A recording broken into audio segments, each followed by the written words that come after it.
Welcome again to Cottage Talk. I'm Russ Goldman. Joining me right now is Tony Gold. This is our player rating show of Fulham's loss to Arsenal. And we're going to look back at all the players' performances. I know it's been a few days, but I definitely want to take a little bit deeper dive into their performances and talk about it.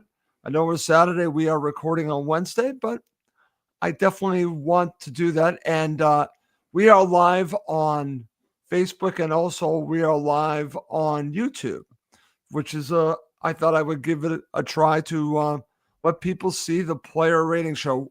The podcast itself is exclusive on the Cottage Talk Patreon page. So if you want to listen back to it, you're going to have to go to the Cottage Talk Patreon page. We'd love for you to be a member. Please do check out the Cottage Talk Patreon page. All right, Tony, let's get to it. How are you doing before we get going? I'm very well. Yep. All good, Russ. Thanks. All good. I am good too. It's been like a few days since the last time we talked, and I definitely want to go through the player ratings, but I have a topic I want to get us started with that is not related to the players. It's actually related to the manager.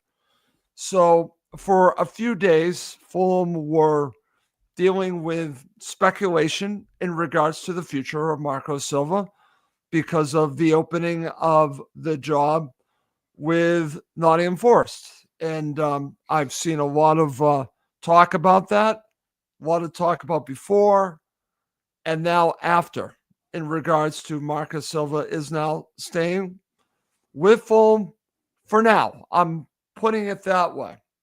I want to get your overall thoughts on how this all played out, and how are you feeling now that Sean Dyche is the manager of Nottingham Forest? Well, I mean, let's start with Sean Dyche going into Forest. I think it's a good match. I actually think I've got a lot of respect for Sean Dyche. I've always have. I think he's his football intelligence is very good. Some people won't necessarily like his style, but what he will do with that Forest team is he'll get some very good players working very, very hard, and I believe he will turn that group round and that their fortunes round for sure. So they will be a very different animal in 4 to 6 weeks' time. No question about it. Once he gets his claws into them. So yeah, for me that it's a good match, and I think Forest have done well.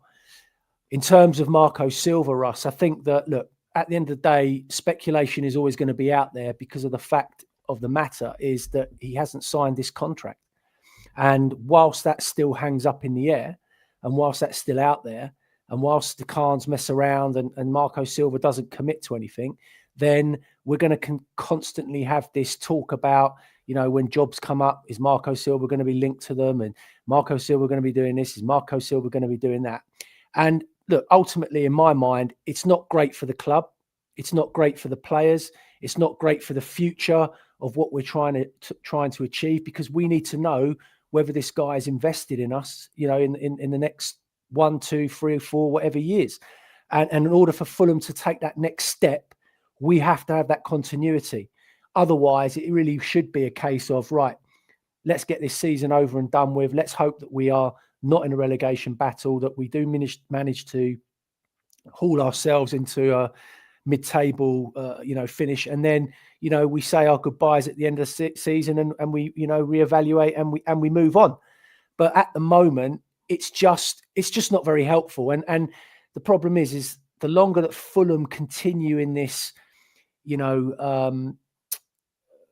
where results are not going for them, it's just going to make it worse.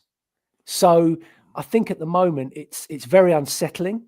But now that Forest thing is over and done with, we need to focus on him getting focused with this group and kicking us on. Okay, very interesting take there, Tony. And what's interesting about all this is I agree with a lot of what you said. The issue that I have in regards to all of this is that this is not good for the club. This is not good for the fans. Right now, the situation, I truly believe, benefits one person and one person alone, and that is Marco Silva. Marco Silva, being in the last year of his contract, he can call his shots. He handles everything right now. He holds all the cards. And I think, in a way, is holding the club hostage. Now, people aren't going to like that term. I really don't care. That's how I feel. I think he's been a great manager for Fulham. Really, I think he's been a great manager. However, there are flaws in his managerial style. He does not make changes. He is stubborn. That's on one side. He also gets the deal done on the other side, makes players better, so he does get results.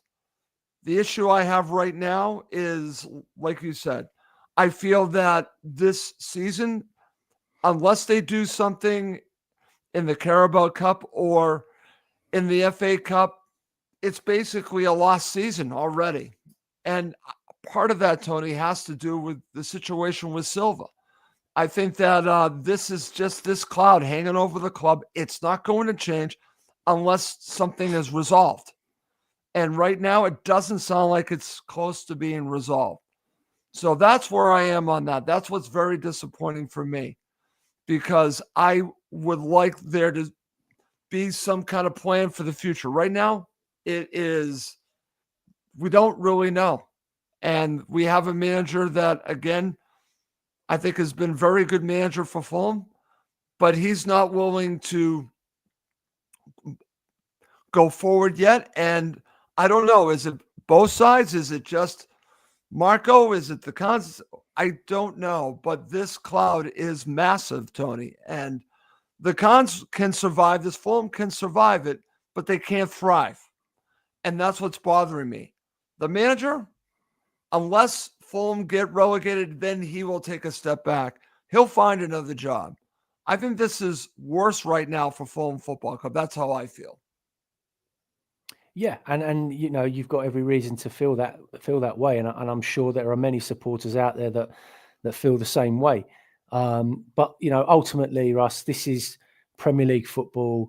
You know, it's brutal in regards to, you know, people being loyal, and you know, funnily enough, it was interesting watching Arsenal Atletico last night, and you know, when I think about Diego Simeone, who's been at Atletico Madrid now for 14 years, Russ, 14 years, and 13 out of those 14 years, he's managed to get them into the Champions League, which is, you know, it's an incredible achievement. Yep. So, you know, there is loyalty in football, and when there's a fit, there's a fit.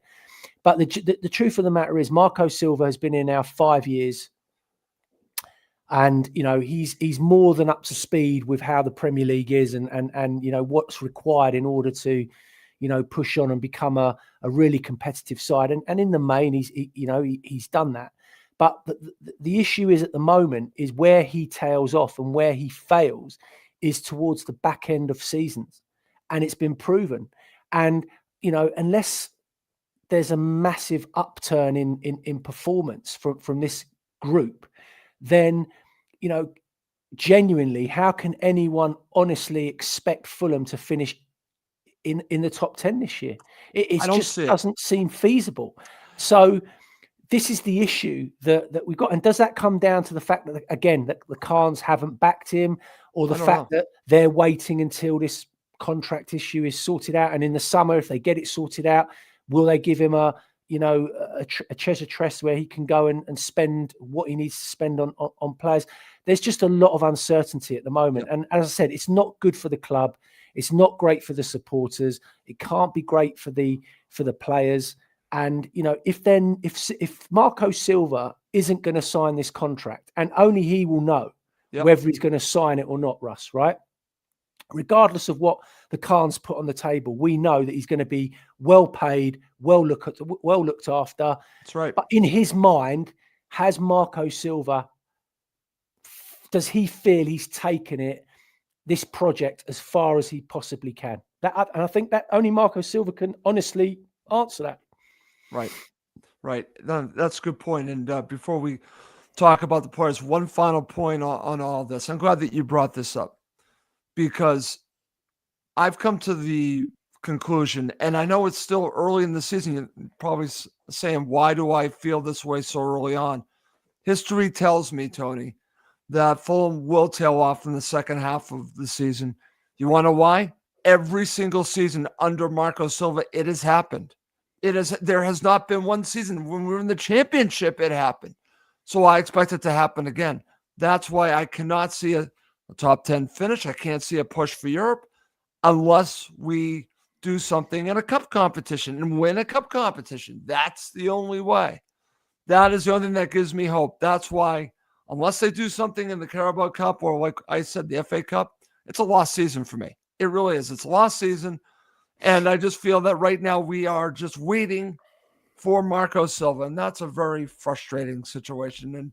But we're Fulham supporters. We're going to make the most of it. And I'm still going to join my club. I just, unfortunately, I'm a little down because I don't know the future of where the club is going. And that's why I wanted to talk about the situation in Marco Silva one final time. But listen, let's move on. Let's, enough of being totally down. I want to talk about the match, and there are some positives to talk about the match when we talk about the players. So let's get through talking about the players. Let's go to Bernd Leno as we start our player ratings portion of the show. And like I said, I know this is Saturday. What did you make of his performance? I thought he was very solid, Russ, to be honest with you. I think he enjoys playing against his former employees. Didn't do anything wrong. Certainly couldn't. Well, there's an argument to say maybe he should have done more in his 6-yard box at the corner or whatever. But you know what? That's what you've got defenders there for. That's what that's how you set up. You've got to protect your keeper in those situations. And yeah, look, I think ultimately his kicking was good, his distribution was good, communication seemed to be on par, and I think he was unlucky to be on the losing side, Russ. So for me, I've got to be a solid 7. I was thinking the same thing, a 7 for Bernd Leno. Now let's talk about Timothy Castagna. And what's interesting about watching him, Tony, you and we've talked about this a lot. A year ago, I remember you and I talking about we want Castagna to be the starting right back. And Kenny Tete basically took it away from him and has outplayed him for now. This is the second season. Unfortunately, he is injury prone. We're seeing this. I think Castagna does the best that he can, but I think he's very limited. And I think we're warning that he's more limited than we thought. What did you make of his performance here? Yeah, look, you got to remember, Russ, where we signed him from. We signed him from a Leicester City team that got relegated. Yeah. And ultimately, you get what you pay for, right? Yeah, absolutely. Look, he is workmanlike. That's what Castagna is. He's workmanlike. He'll never let you down. He'll always give 100%. But he's not going to, produce moments of unbelievable magic that are going to change anything. Look, he struggled a little bit against Trossard in the first 45 minutes. I think he found it quite difficult, but he grew into the game as it went on. And you got to remember, he also had he cleared a ball off the line as well. I think, if I remember, cleared a ball. So, look, I think again didn't do anything particularly wrong or anything particularly brilliant. Obviously, doesn't give us the kind of legs that you want going forward, like Tete does. And I know a lot of Fulham fans are looking at it thinking, well, that's one of the reasons why we're not so effective at the moment in the final third, because at the moment our fullbacks aren't doing the jobs that Tete and Robinson would necessarily be doing. But look, I'm always of the mindset that you have to be defensively strong and sound first. And you saw what Arsenal did to Atletico Madrid last night. They tore them apart. And, we kept them to a set piece, which over 90 minutes, based on that performance last night, it makes you think actually it wasn't such a terrible performance or result really in the end. Right. So, look, for me, a 6.5, I think, for Castagna, Russ. Okay, I was thinking a 6, but I think we're around the same area. Okay, so now let's talk about Joachim Andersen. And anyone that has watched or listened to the show knows how critical we've been on him for over a year now. But we've also given him praise when he deserved it. Unfortunately, Tony, he came off injured in the first half. We'll talk about Issa Diop's play next because I want to do hand in hand here. But let's talk about Andersen. Plays late into the first half and then goes off injured. How did you make of his performance? Yeah, look, I think, as I said, he's been playing well for us recently. And to lose your centre half at that moment when the game is as it was going, was difficult adjustment, really, I think. Look, in the grand scheme of things, at the end of the day, we've conceded a goal from a corner. So it's hard to be, too critical of that. But look, ultimately, he's had to come off. He was playing well up to that point. Let's just hope it's not, it's not an injury that's going to keep him out for too long. But up to that point, Russ, probably a 6 for me. I was thinking the same thing.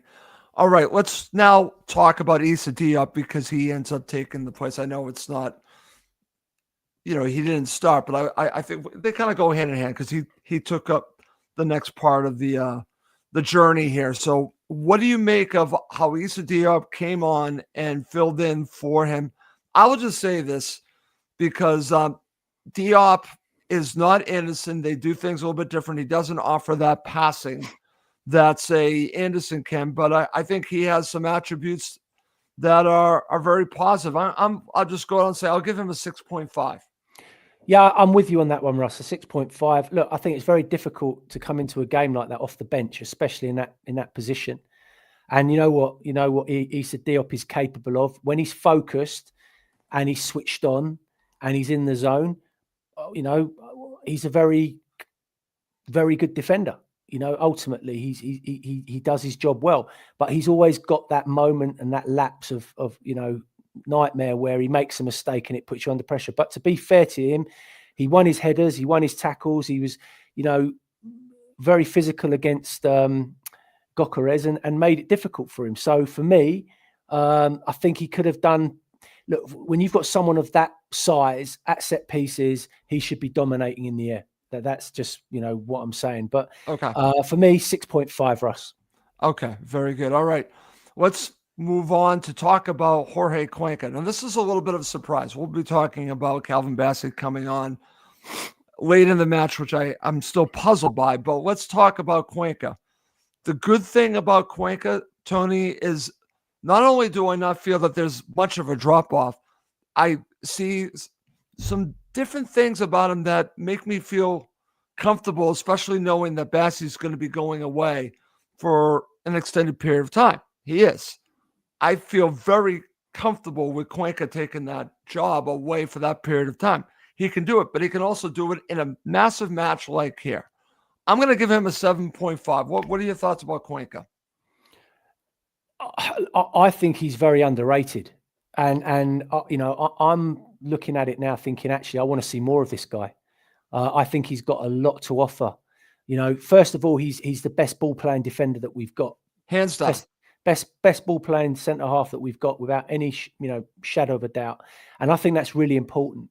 I think his performance on Saturday, and I think Silva's starting to bed him in because I think he knows that he's losing Bassey to the African Nations Cup.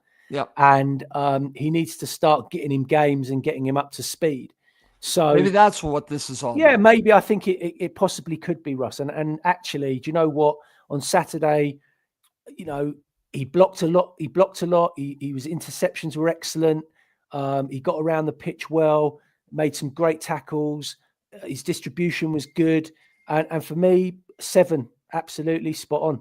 Okay, very good. All right, let's move on. Let's talk about Ryan Sessegnon. What's interesting here, Tony, is that besides one incident that I can remember, maybe there were a few others, I thought he did a very solid job against probably one of the best players in the Premier League in soccer. Okay, so I want to give him a lot of credit.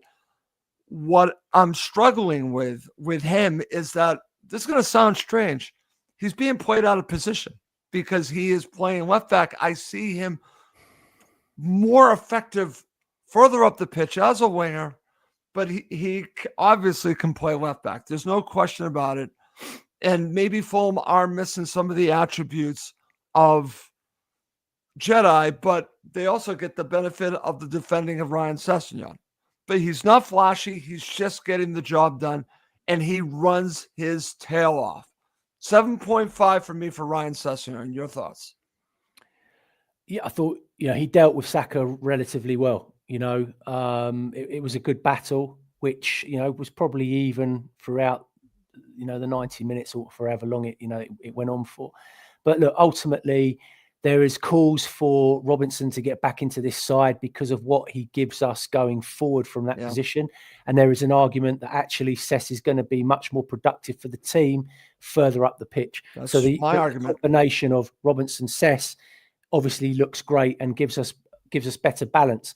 But I still think, Russ, regardless of what everybody thinks, I still think Sess is a better defender than Anthony Robinson. I agree with you on that. And so it's that balance. Yet, having said that, we've only kept 1 clean sheet this season in 8 games. So it's not as if it's made a huge or massive difference to us. And, obviously, we want to get Robinson back in the side because, as I said, because of what he gives us going forward. And it does give us a bit more of a dimension in the attacking third. But look, you can't criticise Ryan Sessegnon for his performances at left back this season so far. No. I think he's been very solid. He's been, very consistent. And so for me, from his performance Saturday, it's got to be a 7. Okay, good. All right. Let's move on to Sander Berge. This is when things, I think, get a little bit murky when we talk about central midfield. Let's talk about him. Give me your thoughts about his performance. Yeah, I'm losing interest in him as a footballer, Russ. Apart from the position that he plays and he just sits in front of the back four and breaks things up and, makes a few tackles here and a few tackles there. He offers nothing for us. Absolutely nothing going forward. Can't score goals. Doesn't offer anything aerially. And for such a big lad, you'd expect him to be. No, sense. To be honest with you, this is an area now that I think Marco Silva needs to really start thinking about and needs to look at changing, because I don't think it's working. It's not giving us he's not doing what we need him to do.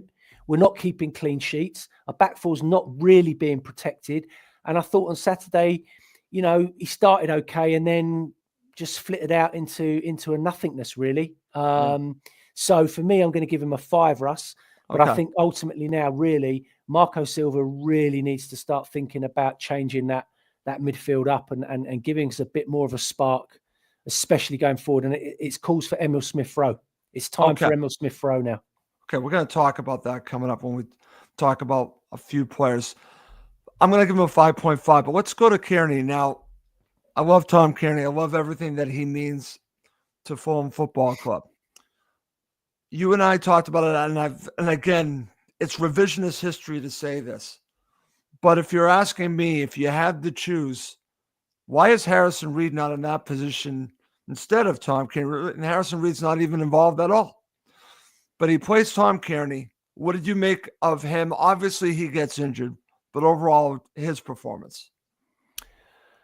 Yeah, again, if you're starting Tom Kearney in a game of that magnitude against Arsenal. Keep in mind, it's against Arsenal. Yeah, exactly. Then I think that, we've got more problems than we care to admit. And that's no disrespect to Tom Kearney, because I still think he's got a job, to do for us. But there's no way Tom Kearney should be starting for Fulham at the moment. That's the way I look at it. That's the bottom line. Obviously, he picked up that shoulder injury in the game, which he seemed to be very uncomfortable with. And I don't think that really, really helped him. Correct me if I'm wrong, but wasn't he the man marking Trossard, or supposed to be marking Trossard for our goal? I'm not 100% sure on that. But I think he was ball watching. I don't think he was focused, and I think he was to blame for that. And yeah, look, it wasn't. He again didn't really give us what we wanted in forward areas. We created nothing. We didn't have a shot on goal. We didn't really do anything. So for me, disappointing. 5.5. Okay, I'm going to agree with you on that. Okay, let's move on. Let's talk about a player that I've talked about a great deal, because I talk about him a lot with Emil Smith-Rowe, because I see the future in both of these players. One is outshining the other. I still think the two of them can play together, and we can talk about that if you want. Let's talk about Josh King. I can't tell you how much this frustrates me that Josh King gets taken off every match around 60-plus minutes. Why can this player not play 90 minutes? I know he's 18 years old. I've heard the argument to protect him. How about just letting the kid play and see if he can surprise you? I think the reward is worth the risk, Tony. He is not an 18-year-old mindset. He doesn't have that. He plays with no fear. Play this kid 90 minutes. I'm getting sick and tired of this.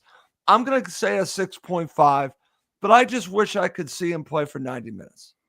Yeah, I get your frustration, Russ, but the bottom line is Marco Silva doesn't want Emil Smith Rowe and Josh King on the same time, at the same time. That's all you can, can take from it. Look, he had another good shot, another good performance for me. Look, he's 18 years old. He's carrying the weight of a lot of what we want to see from a good offensive attacking point of view on his shoulders. Big responsibility. I think he holds it very well, but you're asking him to perform miracles against a very strong Arsenal side, with a lot of experience. And you know what? We have to be patient with him. He wasn't as influential as we'd want him to be, but you have to give credit to Arsenal for that and the players that they have in the team. But you know what? At least he tried. At some points during the game, he got very high. And in fact, we were almost playing like a 2 up front. He was playing alongside Raul. That's right. Once again, we never got him the ball in the right areas. Did we ever see Pereira do that? Did you never. Ever see... No, never. Honestly, do we ever see Pereira doing that?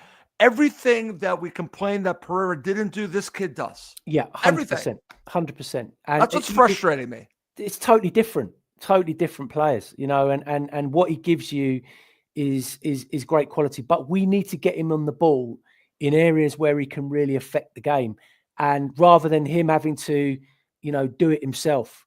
And that's not an easy thing to do. But for me, I'm going to give him a 6.5, Russ, as well, because I think he deserved it based on the fact that he was probably our most, productive player. So it's funny you say that, most productive player, right? Look at the opportunities in the first half. Now, one was blocked. If it's not blocked, it's going to be a great opportunity. Then there's one that's called the cross. Watch back. I don't think that's a cross. I think that was an actual shot. So he's creating something out of nothing. Imagine if he had someone with him that he could work off of, like we're talking about with Emil Smith Rowe. Maybe the two of them together would be dynamic. That's what's frustrating to me, because I feel, as you just said, he's doing this all by himself. He literally is. How about having a teammate with him that can take him to the next level, and he can take the teammate to the next level? And we'll talk about Emil Smith Rowe in just a bit, but I feel strongly about that. I've heard the argument, we're too light in central midfield. I'll say it again. I would like to take the risk because Josh King can do the defensive duties because he works so hard. Disagree with that take. I completely disagree with it. All right, let's move on. Let's talk about Harry Wilson. Your thoughts of his performance? Yeah, a lot of Fulham fans thought, he was our man of the match and was, the really, really good. But again, I'm expecting more from him, Russ. I think that, he's getting himself in good positions, Tony. I'm sorry to break in. Yeah, he is. But what is he doing when he gets right? Where's the end product? And that's the thing. And at the moment, and again, in games like Arsenal, you need him to have an impact. He needs to be impactful. And he just isn't. He's not creating anything. He didn't really get any opportunities. Can't knock his work rate, can't knock his work ethic. He worked hard, he tried. But for me, I'll go back to saying it again, in this team with the players that we've got at the moment, he's an impact player that should be coming off the bench as he did last season, because we've got better technical players in him that can offer a lot more, i.e. Kevin, who actually needs to get a run of games now, Russ, and we need to start seeing him. Totally agree. So what would you give Wilson? Oh, sorry. I'd give him a 6, Russ. Okay, I was thinking 6.5. We're on the same place there. All right, let's talk about Iwobi. I'm curious your thoughts about Iwobi, how he played overall in the match. I'm going to say a 6.5 for Iwobi. Your thoughts? Yeah, 6.5. Look, I think he's playing well, Russ. Don't get me wrong. He's doing okay. But again, we need him to create or we need him to score. And he's not doing either of those things at the moment. And that's frustrating because, he's playing in a position where we need creativity and we need goals, and we're not getting either from him. So, it's not for a lack of trying. I don't believe. But again, we're not getting him in the right areas. We're not getting him high enough up the pitch. We're not getting him the ball in areas where he can be dangerous, because Marco Silva is asking a lot more from him defensively. And this goes back to the argument about Marco Silva being braver to go and win football matches. And at the moment, he's asking the wingers to do too much defensively, and we have to be braver and allow them to go and be more expansive in the offensive third. So I'm going to give him a 6.5, but I think we need more from him. Okay, very good. All right. Let's now talk about Raul Jimenez. Before I give him a rating, I'm just going to say what he did was not just workmanlike, but he worked his tail off. That's number one. But we had no other option. So he did about as much as he could. I want to give this guy so much credit going against this defense. You and I've talked about this might be the best defense in the Premier League. That's how good these two guys are. And to fight and claw for that entire match deserves a lot of credit. I'm going to give him a 7. Well, he's my man of the match, Russ. Yep. I'm going to give him an 8. Okay. I thought he gave Gabriel and Saliba, really tough time. And you're talking about arguably the best defensive pairing in centre-back pairing in the Premier League. He did work incredibly hard. He pressed well.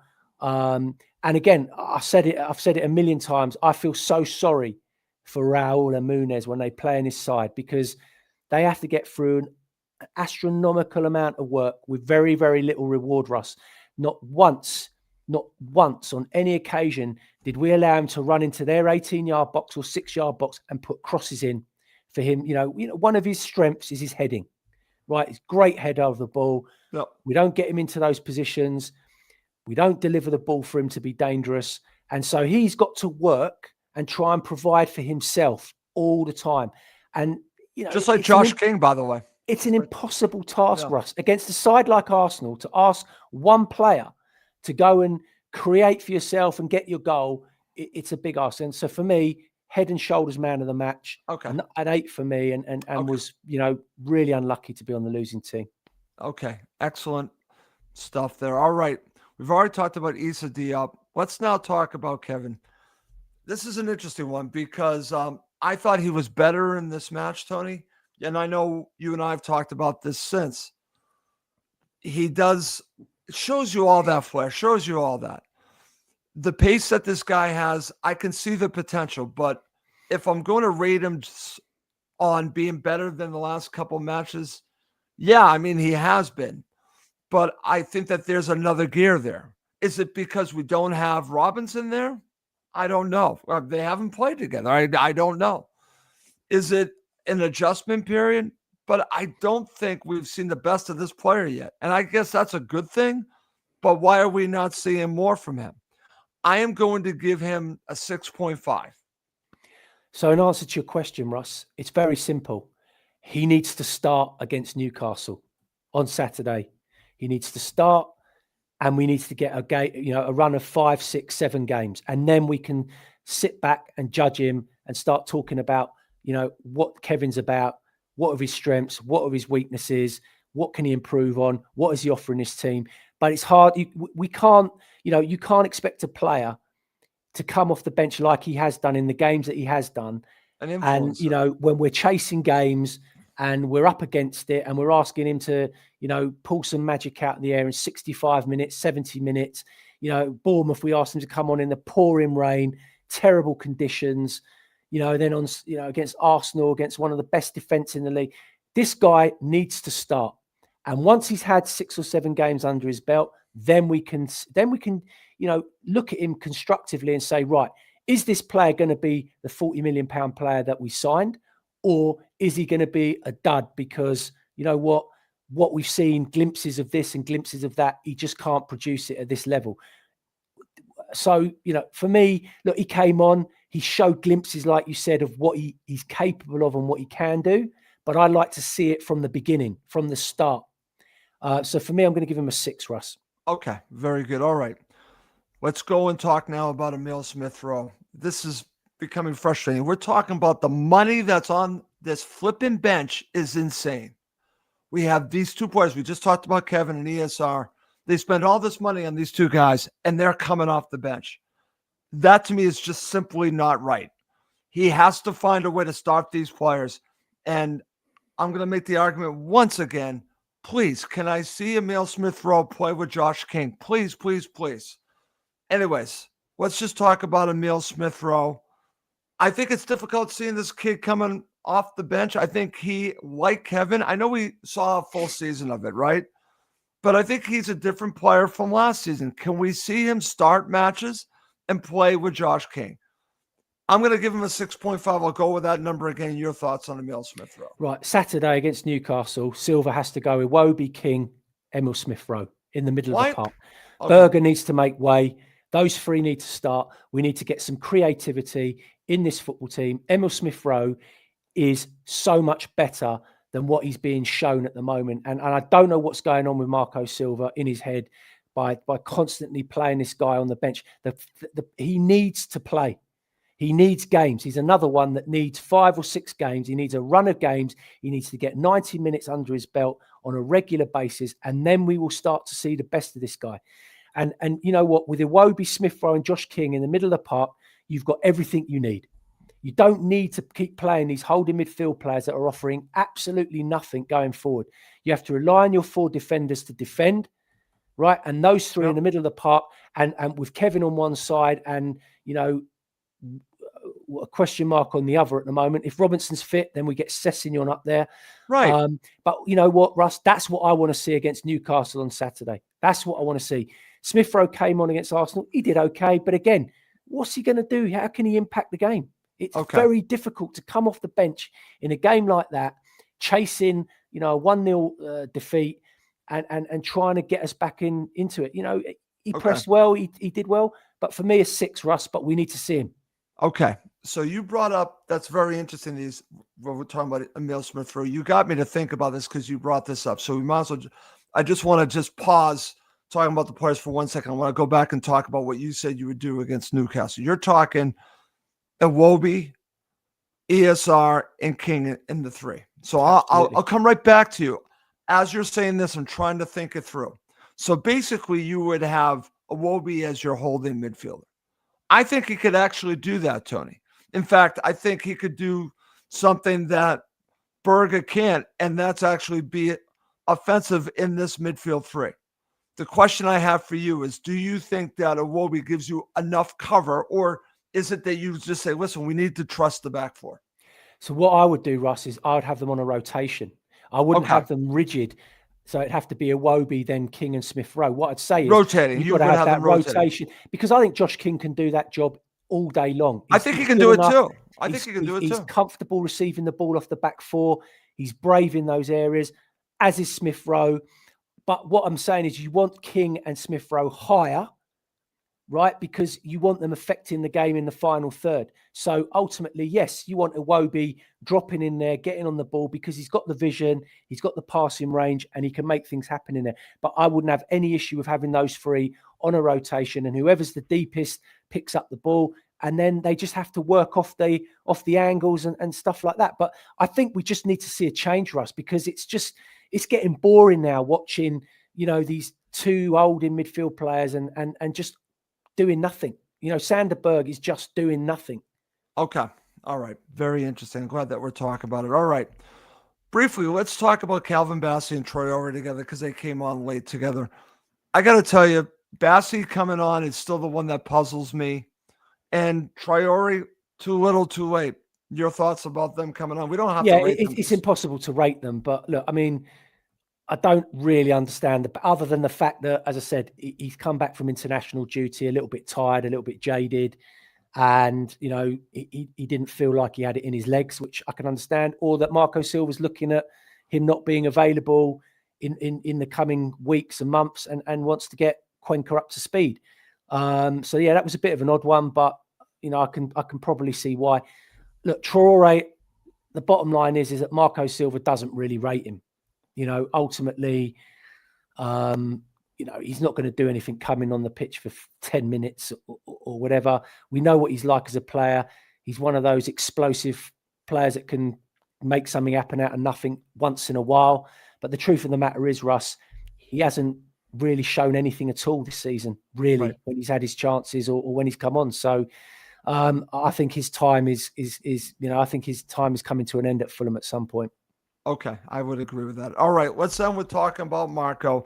This is interesting because we know about all the injuries, right? He was able to have a plan that did work for the most part. Like you said, you saw Arsenal in the Champions League just run crazy against a Champions League side, and then you see Fulham hanging on and only lose by a set piece, a corner, off of a set piece. So in the end, there is good of how Marco managed this game. However, that's the game plan. The substitutions are what is driving me crazy about this guy, because he never changes his philosophy, never changes, really, rarely. He every once in a while will change the formation in match, but it's usually desperation last 5 minutes, two up front. It doesn't happen that often, but he has done it on occasion. But for the most part, when a manager makes changes, Tony, say at halftime, like Maresca did at Craven Cottage, I'll always go back to this. What does Marco do? Well, I'll bring on Tom Kearney. It's not a drastic change, and in that time it didn't work. So he goes with his plan. He does what he does, and let's just call it what it is. They are suspect defending on set pieces because of zonal marking. That hasn't changed. Stubborn. If it isn't working, how about looking for a new solution? Tony, I'm going to give him a 6. There's so much to unpick there, Russ. Look, Marco Silva got what he deserved in the end, because the fact of the matter is, I'm sorry, but if you are going to continue to zonal mark and you can't get it right and you concede the goals that we're conceding from that zonal marking situation, then you know what? You deserve to lose football matches, because he should have changed that by now. You know what? He should. His set piece coach should be sacked, and they should be looking at the fact that it's not working. We need to change it up. Let's go back to man marking. Let's get a different plan, and let's be a lot more solid at corners, because ultimately that one moment has lost us the game. Yep. Marco Silva set us up to frustrate Arsenal. He set us up to try and not lose the game. But tell me, Russ, and I want to know if you can answer this question, right? Right. What is Marco Silva's plan B? He doesn't have one. Right. He simply does not have one. That's what's frustrating. So when he's going up against Arteta, it's two managers that don't have plan Bs. Their plan B is really their plan A. Just let's make like-for-like changes. It's very frustrating, Tony, because I think all in all, he'll end up getting out-coached because he can't change the game. You have to try to find a way to help your team win when it isn't working. It's not working. Find a new solution, but he will not do that, Tony. There is no plan B. No, and that's the big problem. And ultimately, look, he's living off, he had a lot of luck last year with the changes that he made. They paid off. And Gary's absolutely right. That's a very good question. Is he out of ideas? And I'm, you look at it and you've got to think, well, he doesn't change anything, Russ. There's absolutely no plan B. Like you said, it's like for like, change for change. There's no change. Why isn't there more said about this, Tony? I'm so frustrated by this. I know. And it comes down to the fact that, does he trust the players? Does he trust the new players? Is there, is he that stubborn? Was he trying to keep it damage limitation? All of those things. But, ultimately, Russ, so I'm going to give him a 6 for Saturday, so you're going to go with me with simply because we all thought Arsenal were going to come to Craven Cottage and I said 4-1. Yeah, and I said 3-0, and I think we all thought we were going to get absolutely battered, like Atletico Madrid did last night, right? And we all know that Arsenal are capable of that. So we have to give Silva credit for the fact that we didn't get absolutely smashed. But let me tell you this, Russ. We need to get a result against Newcastle on Saturday. I agree with you, man. Right? I agree with you. We need to get a result against Newcastle on Saturday, because let me tell you this. We've got Everton, Sunderland, And I think Wolves are in there. Wolves are our next 3 games, right? You know where I'm going with this, right? Yeah, I know exactly where you're So going. we need to get a result against Newcastle. We managed to, do them last year. People thinking they're becoming a bit of a bogey side for us, and we managed to sort of put an end to that. Yeah, we flipped it. We have to get a result on Saturday, and Marco Silva knows that better than anyone. So what Marco Silva needs to do on Saturday, Russ, is be brave. Turn up with a team that's going to play expansive, fast-forward thinking football and take the game to Newcastle United. Right. And I'm all there with you, but I'm going to tell you right now, my prediction is the exact opposite. Save Silva, because he's shown me no other evidence that he's going to be brave. He talks about being brave about his players, but he's a little bit of a hypocrite because he doesn't do it himself. That's what frustrates me, Tony, is you could talk about being brave. The players need to be brave. How about yourself? You need to be brave. And that's what's frustrating. But I agree with you. That's what he needs to do. He needs a result, and he needs to be aggressive. The question will be that. Will he be aggressive? Will he take it to Newcastle? I hope so.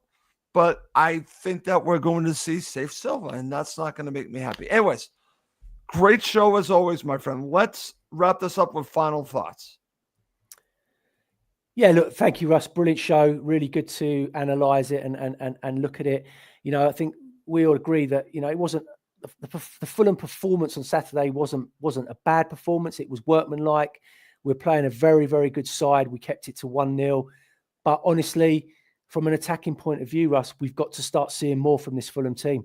With the players that we've got in forward areas, we've got to see the likes of Kevin starting, Emil Smith-Rowe starting. We've got to be a lot more braver in terms and fearless in those situations. But that comes from the manager, and it's up to the manager to do that. And instead of being worried about losing, football matches, go and try and win it. Go and try and win a football match. So look, it's not going to be easy Saturday. We all know that. In fact, it's going to be far, far from easy. It's going to be really tough to go up there and get a result. But we need a result, and ultimately, that's on the manager, and he's got to show what he's worth now, Russ. Absolutely. And I want to just share this final comment from Gary. It's hard to say it, but I don't think we will get a result. Newcastle, they were great in the Champions League. See, Gary, this is where I actually going to say I could see why Tony's saying we need a result. I got a funny feeling we might get a result because they played in the Champions League. They were great. However, you're talking about had to put in a lot of effort to win that match. And I think that there is a little bit of an advantage here for Fulham, even though they're going to Newcastle. I think that they need to be aggressive, as Tony said. And I think if they do, we might get something from it. And they're going to, I'm sorry, their manager's going to be thinking of last season. He's going to have that on his head. So there is a psychological advantage here. So I'm not ruling out getting a result here. I'm not at all. But as Tony said, and I'll say one more time, you need your manager to be brave. And I hope he is against Newcastle United. And that's a good way to end the show.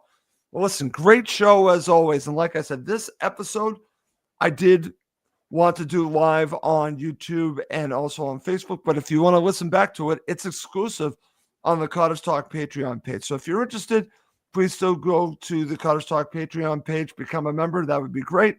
And you can listen to the episode. All right. Well, that's going to do it for this episode. He's Tony Gold. I'm Russ Coleman. Thank you as always for watching and listening to Cottage Talk.